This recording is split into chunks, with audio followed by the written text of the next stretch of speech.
하늘을 볼 겨를도 없이 정신없이 세상을 살다가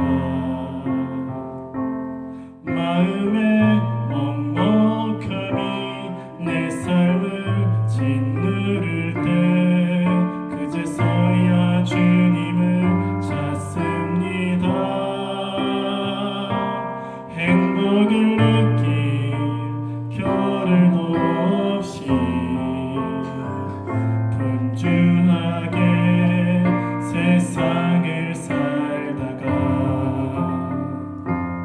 인생의 허무함이 내 삶을 짓누를 때 그제서야 주님을 찾습니다. 오늘도 여전히 주님은 그 자리에서 우리를 끊임없이 돌보시는데 부족한 내 영혼은 아직도 갈 길을 모릅니다.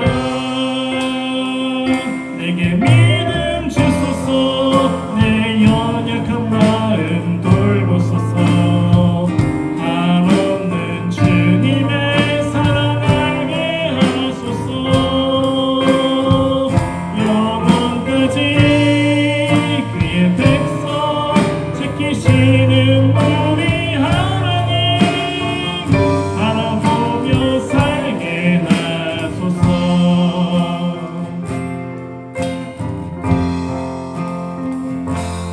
하늘을 볼 겨를도 없이 정신없이 세상을 살다가 마음의 먹먹함이 내 삶을 짓누를 때 그제서야 주님을 찾습니다. 행복을 느낄 겨를도 없이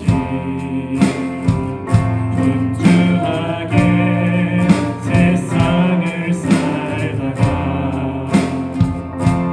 인생의 허무함이 내 삶을 짓누를 때 그제서야 주님을 찾습니다.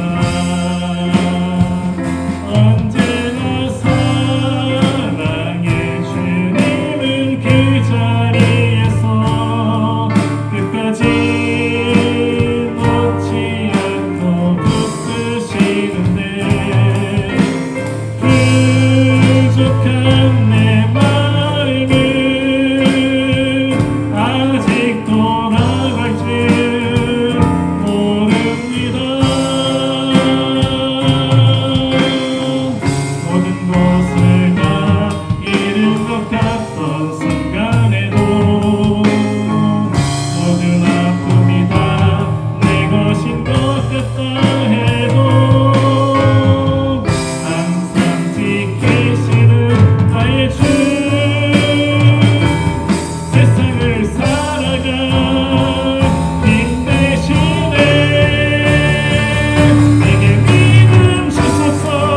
내 연약한 마음 돌보소서. 한없는 주님의 사랑 알게 하소서. 영원까지 그의 백성 지키시는 우리 하나님 바라보며 살게 하소서. 하늘 보며 살게 하소서. 아멘.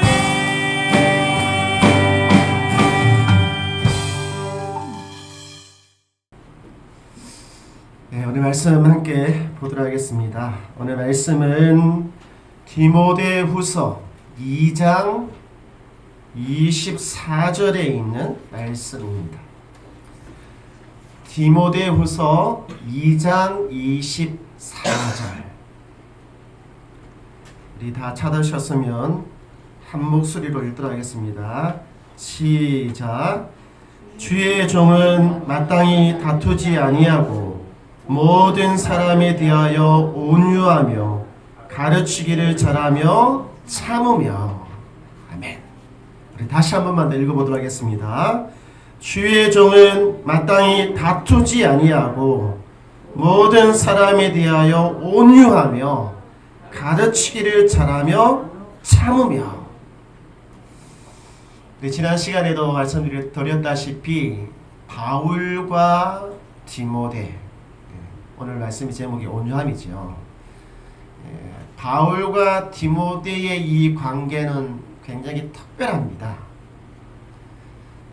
영적인 아버지인과 동시에 복음으로 낳은 믿음의 아들이기도 하고, 또 스승과 제자의 관계이기도 해요. 우리가 멘토, 멘티라고 하는 말을 사용한다면 바울은 멘토이죠. 인생의 멘토. 그의 삶의 지혜도 가르쳐주고 세상적인 지식도 알려주는 그런 멘토 말입니다. 바울은 그의 인생의 마지막에서 정말 사랑하는 아들이며 제자이고 멘티인 디모데에게 그의 마음속에 품고 있었던 이 한 사람을 위해서, 또는 이 사람이 디모데가 만나게 될 많은 사람들을 위해서 이 디모데후서를 기록을 해요. 제가 그런 관점으로 지난주에서 이번 주까지 말씀을 전했는데, 지난주는 디모데후서 1장 5절의 말씀에 따라서 디모데에게 두 가지를 가르쳐 줬어요. 믿음, 거짓 없는 믿음 말이죠. 그래서 디모데가 이 세상을 살아가는 동안 이 거짓이 없는 믿음을 굳건하게 지키기를 원했어요. 그리고 변함없이, 흔들림 없이 자기에게 맡겨진 이 부름받은 사명의 이 길을 묵묵하게 뚜벅이처럼 뚜벅뚜벅 어떤 어려움에도 견디고 나아가기를 바울은 전심으로 원했던 것이죠.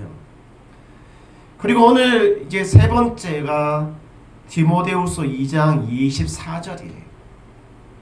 이 말씀을 통하여서 디모데가 성숙한 목회자가 됐으면 좋겠다,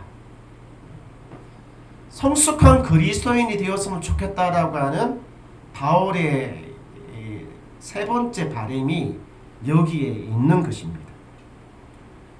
목회자도 성숙해야 되고 성도들도 성숙해야 되거든요.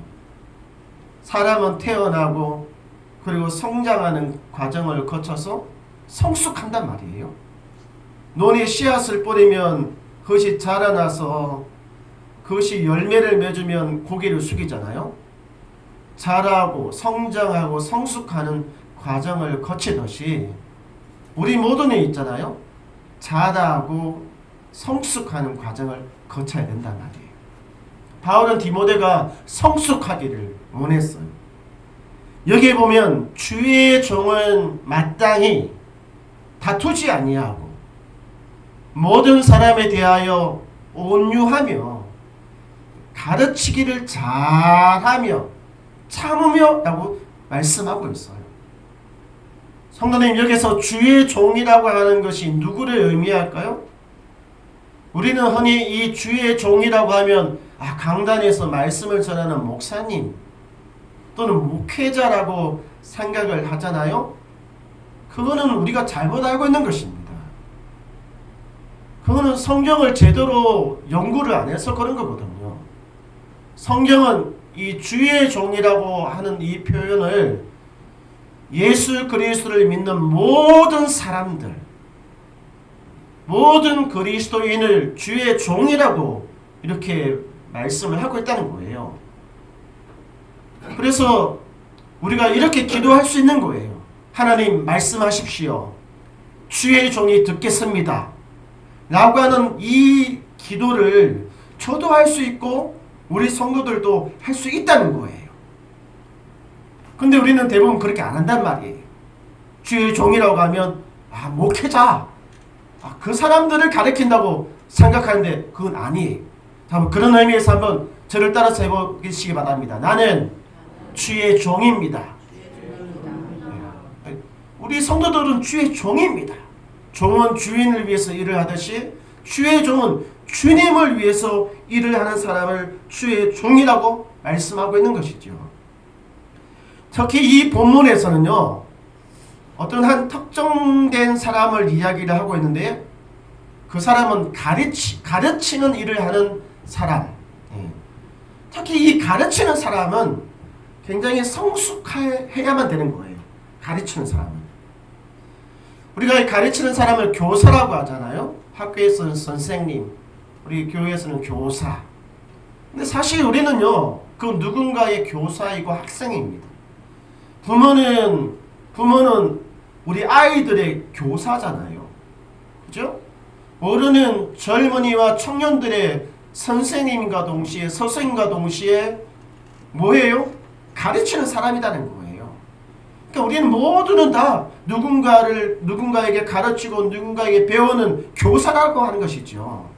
그런 의미에서 오늘 이 말씀, 모든 그리스도인은 다 교사인과 동시에 학생이에요. 그래서 특히 가르치는 입장에서 이 성숙함이 너무나 필요하다는 것을 이야기를 해주고 있는 것이지요. 특히 이 가르치려고 할 때 이 성경에 보면 어떻게 말씀하고 있어요? 가르치려고 할 때 잘해야 된다. 그죠? 잘해야 된다는 거예요. 가르치는 것을 잘해야 된다는 거예요. 근데 우리가 이게 잘한다라고 하는 이 표현이 너무 이게 두리뭉실하다는 거예요. 마치 전라도 사투리의 거시기라고 하는 것처럼 잘해야 된다. 이게 도대체 잘한다는 것이 어떻게 하는 거야? 우리가 이런 질문을 던질 수가 있단 말이에요. 여기에 보면 어떻게 하는 것이 잘하는 것인가? 라고 하는 것이 나와 있어요. 첫째는 다투지 않는 거예요. 첫째는 다투지 않는 거거든요. 두 번째는 뭐냐면 온유해야 된다고 하는 것을 말하고 있는 거예요. 여러분 이 본문에서 보시다시피 어떤 내용이냐라고 하는 것보다 어떻게 전달을 하느냐라고 하는 것이 이게 나와 있는 거잖아요. 그러니까 아무리 좋은 내용을 가지고 있다고 하더라도 전달하는 이 방식, 형식이 잘못되면 이거 제대로 전달이 안 되거든요. 그래서 특히 가르치는 사람은 그 전달하는 형식에 있어서 다투지 말라는 거예요. 다투지 말라. 우리가 서로 다투잖아요. 왜 다투어요? 그럼 내가 맞고 당신이 틀리기 때문에. 그렇다고 서로 자기가 옳다고 이야기를 하니까 다툼이 일어나는 거단 말이에요. 교회에서도 사실 이런 다툼이 필요가 없는데 사실 성도들끼리 많이 다투어요. 서로 이렇게 다투고 난 다음에 이렇게 화해하라고 하지만 그것도 잘 안 돼요. 그리고 또 디모데는 목회자잖아요. 목회자랑 성도가 이게 다투면 이거 유익한 것이 하나도 없어요. 만약에 제가 우리 성도님들과 우리 집사님 틀렸어요. 내가 맞아요. 하면서 막 그것도 몰라요? 예? 아니 신앙생활 몇 년 했는데 뭐 이렇게 하면 어떻게 되겠어요? 목사님 말이 맞지만 어때요? 제대로 전달이 안 되는 거잖아요. 그죠? 똑같아요. 괜히 목사한테 상처받고 이러면 안 되잖아요. 서로 상처받고 이렇게 하면 안 되는 거거든요. 그래서 이 다툼이라고 하는 것은 있잖아요. 내가 이겨도 내가 져도 다 문제가 생깁니다. 우리 성도님의 가정에서도 마찬가지잖아요. 말다툼 해가지고 와 내가 이겼다 라고 하면 집안이 조용해집니까? 더 시끄러워지잖아요. 그죠?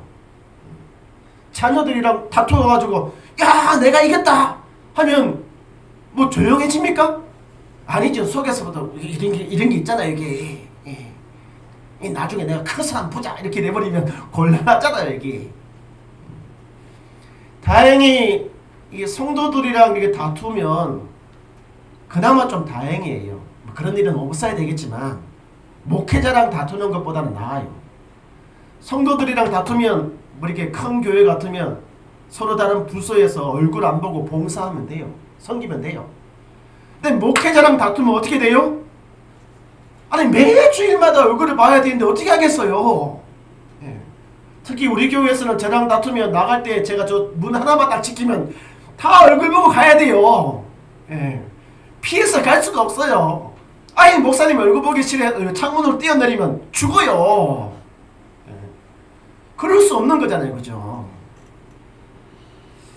그래서 우리가 있잖아요.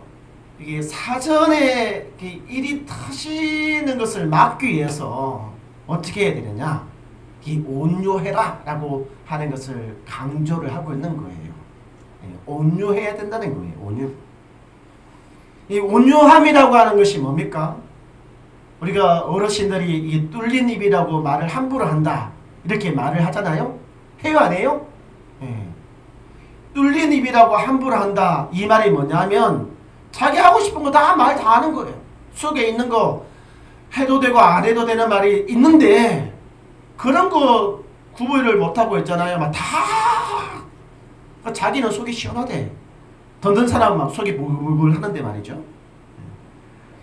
온유함이라고 하는 것은 뭐냐면 통제된 언어. 하나님에 의해서 통제된 언어와 통제된 태도를 여기에서는 온유함이라고 이야기를 하는 거예요. 우리가 마치 뭐 자기 앞에 뭐 다 만만한 사람들이라 가지고 막 함부로 막 말을 하잖아요. 그럼 저 사람 진짜 아나무인이다 뭐 이렇게 이야기를 한단 말이에요. 예. 자기 위에 누가 힘센 사람이 있고 권력이 있고 뭐 이런 사람들이 있으면 이렇게 굽신굽신 하다가 말이죠. 그런 사람 다 없어져요. 자기가 제일 높은 곳에 가 있으면 막 이렇게 해요. 뭐 XXX 뭐 이렇게 하면서 말이죠. 왜 그런지 아세요? 통제가 안 돼 있기 때문에 그래요. 통제가. 우리 그리스도인들은요. 우리가 낮은 곳에 있든지 높은 자리에 있든지 늘 통제가 돼야 됩니다. 누구의 통제? 하나님의 통제. 여러분 이 그림 하나 보시기 바랍니다. 소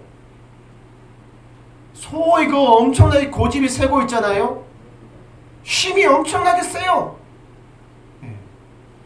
황소 고집이라고 하는 말도 있잖아요. 근데 요거 코에 뚫는 거 요거 뭐라고 그래요? 콧뚜레라고 이야기를 하잖아요. 요거 탁 꽂아 놓는 그 순간 여기 사람이 워워워 이러면 딱 서고 있잖아요. 소를 가게 할 때 어떻게 하는지 아세요? 이랴! 이러면 서가 탁 가고 말이죠. 워워워 이러면 서가 서고 막 그래요. 가고 서는 것을 누가 통제해요? 이 잡고 있는 사람이 통제를 하는 거예요. 잡고 있는 사람이. 온유함은 뭐냐면 하나님께서 우리의 입을 잡고 계시는 거예요. 하나님께서. 그래서 어떤 선지자는 말을 못하기도 하고 말이죠. 그래요. 하나님께서 이 입을 탁 막고 통제를 하는 거거든요. 통제를. 그의 말과 그의 태도를 통제를 하는 것. 이것이 성숙한 성도의 태도입니다. 우리가 살아가면서 있잖아요. 하나님께서 나의 말을 통제한다 라고 하는 것을 경험해야 됩니다. 경험. 제가 사실은 오늘 설교 굉장히 어렵게 준비했습니다. 근데 이 전하는 것은 쉬워요? 어려워요? 쉽게 전하죠. 근데 사실은 굉장히 어려웠어요. 왜 어려웠냐면 제가 월요일에 설교의 주제를 정한단 말이에요. 그리고 금요일 정도 되면 설교의 90%가 마무리가 되어져요. 그리고 그 마지막 이제 한 단락을 이제 마무리 짓는데 한 하루가 걸려요, 이게. 근데 이번에는 있잖아요. 제가 금요일까지 설교 거의 진짜 98%까지 거의 마무리가 된 것 같아. 근데 주일 아침부터 막 마음이 막 뒤틀리기 시작을 하는 거예요, 이게.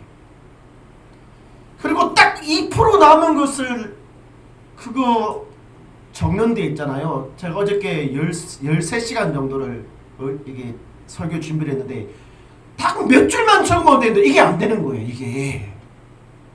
제가 전하고자 했던 주제가 뭐냐면 고난이었습니다. 고난. 이 주제랑 완전 달라요. 사실 전혀 다른 설교 준비를 제가 했단 말이에요. 근데 단 2%, 단 몇 줄을 적지를 못하겠는 거예요. 결론이 안 나는 거예요, 이게. 미치고 환장할 것 같아요. 그래가지고 어제 저녁 늦게 아예 그동안 했던 거 다 지워버렸습니다. 깨끗하게 다 지워버리고 새로 오늘 말씀을 새로 이렇게 받아서 적었거든요. 사실 이런 과정은 있잖아요. 가끔씩 일어나요. 가끔씩. 제가 이런 경우는 보통 하나님께서 정말 우리 교회에 필요한 말씀을 전거하실 때 이렇게 하시는 것 같아요. 누군가에게 반드시 필요한 경우에 이렇게 하신다는 거예요. 제가 이거 순종하는 것도 사실 어려워요. 왜냐하면 다시 한다는 것이 어렵기 때문에 그냥 덮어두고 그냥 이거 하자 이런 마음이 정말 꿀떡 같았지만 어떻게 해요? 말을 통제하시는데 어떻게 하겠어요? 저희 입술을 통제하는데 어떻게 하겠어요? 멈춰야죠. 멈춰야 되는 것입니다. 우리 성도님, 하나님이 내 입술을 통제하고 있는 이 경험, 나의 언어가 아니라 하나님의 말씀, 나의 그 감정과 생각이 아닌 하나님의 감정과 하나님의 생각이 이 입술을 통해서 이렇게 표현되는 것들을 우리 성도님들이 경험하게 되기를 주님은 축원드립니다. 그때 우리 성도님 확신을 가지시기 바랍니다. 하나님께서 나의 입술을 통제하고 계시구나 라고 말이죠. 이 유시민 작가라고 하는 분이 계셔요. 아마 우리 중에는 이분을 좋아하는 사람도 있고 이분을 싫어하는 사람도 있어요. 호불호가 확실한 사람이 유시민이라고 하는 사람이에요. 이 사람이 젊었을 때 있잖아요. 정말 세상에 겁이 없었어요. 그러니까 바른 말을 따박따박 올바른 말을 따박따박 용기 있게 하는 사람 중에 한 사람이었어요. 그런데 이 사람에게 늘 따라다니고 있는 그 말이 뭐냐면 저 싸가지 없어 라고 하는 거였어요. 말은 따박따박 한데 싸가지가 없다는 거예요. 제 발음이 지금 정확한가요? 싸가지가 없다. 반응이 없네요. 어쨌든 알아들으시기 바랍니다. 싸가지가 없다는 거예요. 근데 저도 이번에 처음 알았어요. 이 싸가지가 없다고 하는 이 말이 이런 뜻이라고 하는 거 처음 알았거든요. 그러니까 인간이 갖춰야 될 5가지 덕목, 인의, 예지, 신이라고 하는 이 5가지의 덕목이 있어요. 그러니까 사람이 기본적으로 갖추어야 되는 이 기본적인 항목, 인, 의, 예, 지, 신. 그런데 그 중에 4가지가 없다는 거예요. 4가지가. 인의, 예지, 인의, 예지라고 이 4가지가 없다라고 해서 싸가지가 없다고 이렇게 이야기를 한다는 거예요. 오늘 처음 알으셨죠? 저는 어저께 저녁에 처음 알았는데 늘 하는 말이지만 잘 몰랐단 말이에요. 이거 자세히 보면 있잖아요. 이 싸가지가 없다라고 하는 말을 조금 더 좀 거칠게 표현을 하면 이런 뜻이에요. 저거 인간이 덜 됐다 이런 뜻이에요. 아이고 저거 나이만 많이 먹었지 인간이 덜 됐어. 아이고 저거 많이 배웠지 인간이 덜 됐어. 이럴 때 싸가지가 없다 이렇게 이야기를 한단 말이에요. 사실 우리 주변에 싸가지 없는 사람 많지요. 말은 맞는데 기분은 엄청 나빠. 싸가지가 없어. 예. 근데 제가 이것을 신앙적인 관점에서 다시 한번 보니까 이거 놀랍더라고요. 제일 끝에 있는 것이 뭐예요? 신자라, 신. 우리로 보면 신앙과 믿음이 있는 거예요. 그죠? 신앙과 믿음. 근데 네 가지가 없어. 신앙과 믿음은 있는데 인간이 덜 됐어. 아이고, 이거 진짜. 저 사람 믿음은 좋은 것 같은데 왜 인간이 이렇게 덜 됐지? 사실 우리가 예수 그리스도를 믿으면 전인적인 변화가 일어나서 있잖아요. 진짜 속사람이 변화되니까 인간이 돼야 되거든요. 인간이.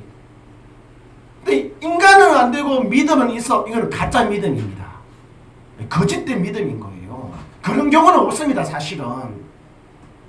근데 우리 주변에서 참 많이 본단 말이에요. 교회 안에서도 그렇고 믿음이 있다고 하는 사람들 보면서 믿음은 있는데 덩쳐먹고 사기치고 막 입도 막 얼마나 거친지 말이죠. 다른 사람 생각 고려 안 하고 말이죠. 하고 싶은 말 다 하고 난 다음에 아이고 속 시원하다라고 이야기하고 말이죠. 진짜 싸가지 없는 그런 인간이 있단 말이에요. 젊었을 때 이런 이야기 참 많이 들었는데 이제 그분이 한 60대 중반이 되고 나니까 이제 좀 철이 들어가지고 하는 말이 뭐냐면 내가 조금 더 일찍 알았더라면 좋았을걸 하는 것이 이 세 가지가 있대요. 내가 조금 더 젊었을 때 알았더라면 더 좋았을걸 라고 후회하는 것 세 가지. 그것이 뭐냐면 첫 번째가 뭐냐면 말을 할 때 있잖아요. 바른 말을 하는가. 바른 말. 그러니까 필요한 말인지 아닌지 우리 다음 한번 넘겨보시기 바랍니다. 보면 내가 하고자 하는 말이 저 사람한테 필요한 말인가 아닌가 이거 먼저 생각을 하라는 거예요. 말이라고 해서 다 말 아니거든요. 모든 말이 그 사람한테 도움이 되고 필요한 말이 아니에요. 어떤 경우는 이렇게 말하는 시기, 그죠? 올바른 말이지만 어떤 사람에게는 이렇게 시기가 안 맞아서 어떤 그 때잖아요. 때가 안 맞아서 도움이 안 될 때도 있단 말이에요. 그러니까 어린아이에게 해야 되는 말이 있고 어른에게 해야 되는 말이 있고 또 이렇게 각각 다른데 그죠? 그 시기에 맞게끔 말을 해야 되는데 그래서 바른 말을 내가 정말 적당한 적절한 시기에 하는가. 그리고 이 세 번째는 뭐냐면 말하는 태도. 이 말하는 태도가 올바른가. 이 세 가지. 자기가 좀 젊었을 때 이거 알았더라면 더 좋았을 걸 이렇게 이야기하는 거예요. 유시민 씨 같은 경우는 올바른 말을 적절한 시기에 잘 했어요. 그래서 사람들이 박수 쳐줬어요. 근데 저거 뭐예요? 태도가 있잖아요. 끌렁끌렁끌렁한 거예요 이게. 사람들이 받아들일 수 없는 태도로 이야기를 하니까 어떻게 하겠어요? 말은 맞는데 왜 이렇게 기분 나쁘지? 저 인간만 나오면 하여튼 기분 나쁘다 이렇게 돼버린 거예요 이게. 사실 우리도 이게 사람과의 관계에서 이 세 가지가 굉장히 중요한 것 같아요. 어떤 말은 이 시기를 놓쳐버리면 잔소리가 되고 있잖아요. 또 이 태도가 잘못되면 마치 꼰대처럼 뭐 그렇게 들릴 수도 있고 보일 수도 있기 때문에 그렇거든요.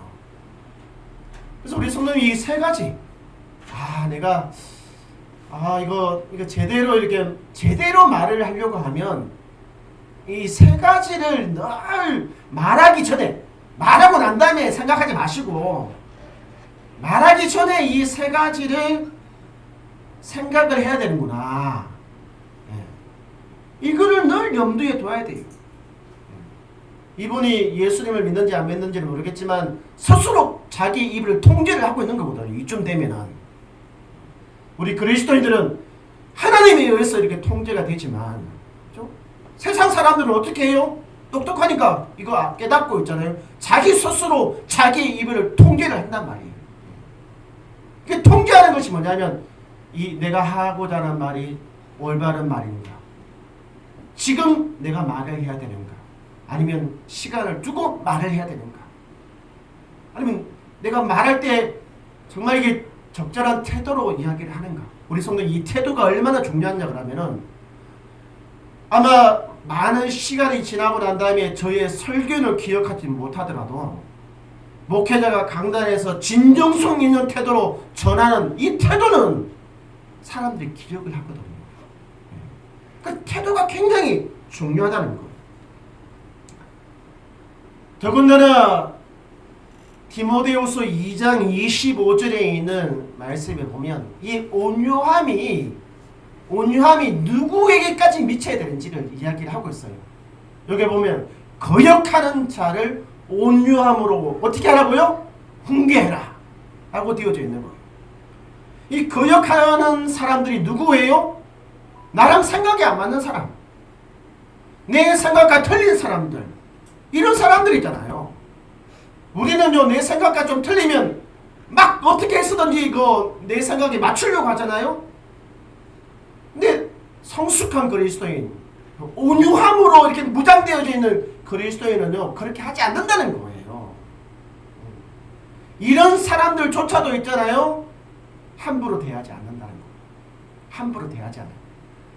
특히 2장 25절에 거역하는 자, 이거는 그 당시에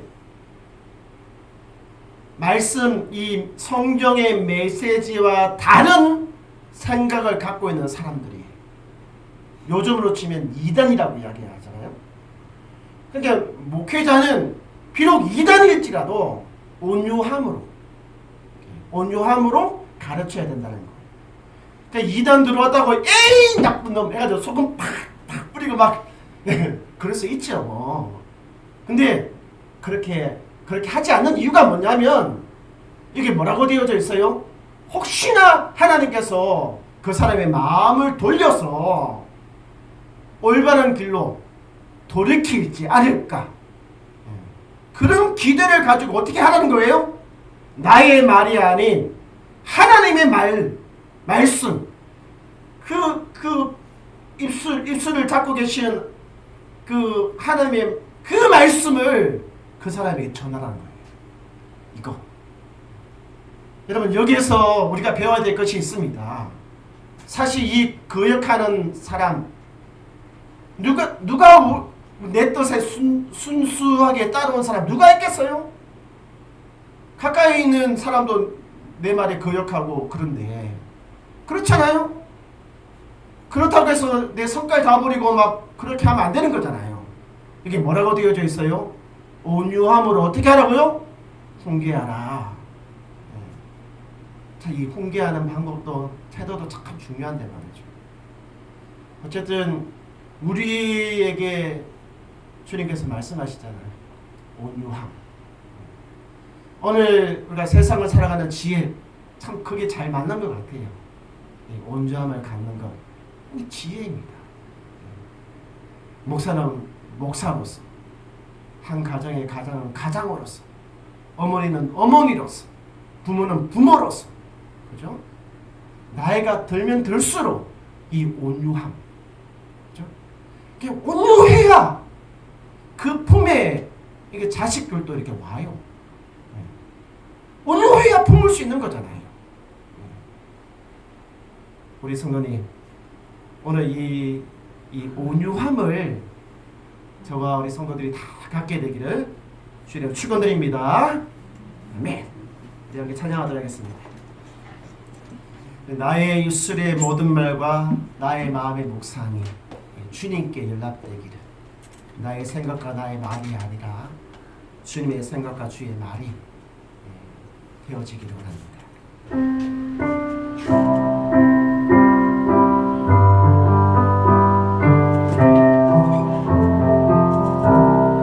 나의 입술의 모든 말과 나의 마음의 묵상이 주께 연락되기를 원하. 나의 입술의 모든 말과 나의 입술의 묵상이 쉽게 연락되기를 원하네. 생명이 되신 주 반석이 되신 주 나의 입술의 모든 말과 나의 마음의 묵상이 쉽게 연락되기를. 우리 다시 한번 찬양할까요? 나의 마음에 나의 입술의 모든 말과 나의 마음의 묵상이 쉽게 연락되기를 원하네. 생명이 되신 주 반석이 되신 주 나의 입술의 모든 말과 나의 마음의 묵상이 쉽게 연락되기를 원하네. 우리 시간 함께 기도하기를 원합니다. 우리 성도님 안에 이 안에 들어있는 것, 내 안에 들어있는 말들이 어떤 말들인지를 한번 생각해 보시기 바랍니다.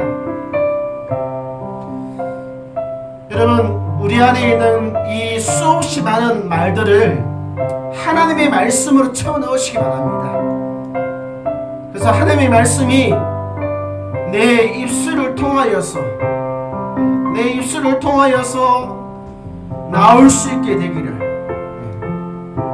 하나님의 말씀이 내 안에 들어와서 내 살이 되고 내가 피가 되어서 그것이 내 입술로 이렇게 고백이 되어질 수 있기를. 우리 그렇게 한번 기도하시기 바랍니다. 살아계신 하나님, 주님의 말씀이 내 안에서 피가 되고 살이 되어서 내 입술을 통하여 흘러가기를 원합니다. 절망시키는 것이 아니라 용기와 희망을 주고, 상처를 주는 것이 아니라 기쁨과 회복을 줄 수 있는 그런 말들을 우리 성도들이 할 수 있도록 주의 말씀으로 우리 성도들을 채워주시옵소서. 이제는 우리 주 예수 그리스도의 그 끝인 은혜와 하나님 아버지의 놀라우신 사랑과 성령 하나님의 감화 감동 교통하심이 입술로, 나의 입술로 공동체를 살리기를 원하는 성도와 교회들 위에 이제로부터 영원토록 함께 있을지어다.